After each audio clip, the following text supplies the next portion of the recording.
To start, let's remind our viewers of what the 5 competitive forces are. Well, Tom, the basic idea of the competitive forces starts with the notion that competition is often looked at too narrowly by managers. And the 5 forces say that, yes, you're competing with your direct competitors, but you're also in a fight for profits with a broader, extended set of competitors, customers who have bargaining power, suppliers who can have bargaining power, new entrants who might come in and kind of grab a piece of the action, and substitute products or services that essentially place a constraint or a cap on your profitability and growth.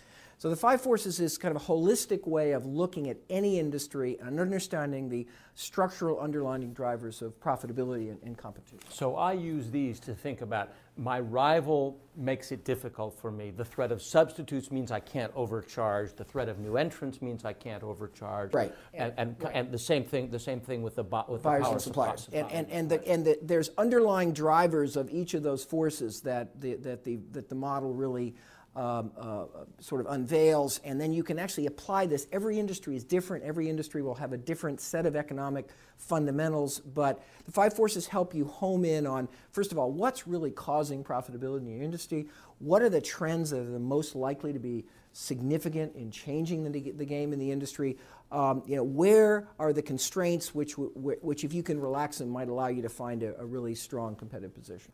So how would you apply this analysis to an industry, airlines, for example? Well, airlines is a great industry.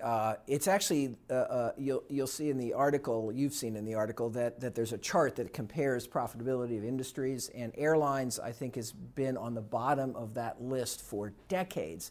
It's among the least profitable industries known to man. And the 5 forces really allows you very quickly to understand why. I mean, let's just go around the chart.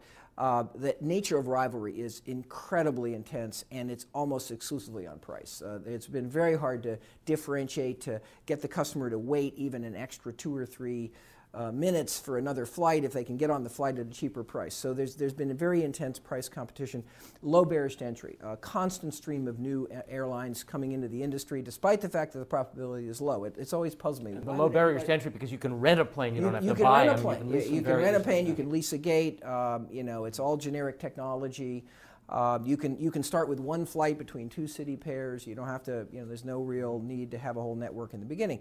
And yet people keep coming in. I think it's just one of those sexy industries. It's a great example of how sexiness or coolness or hotness or chicness has nothing to do with industry profitability. The underlying structure is what drives profitability. The customer is very fickle and price sensitive. Suppliers of aircraft and aircraft engines and even aircraft gates at airports now have a lot of clout. They can bargain away most of the profits.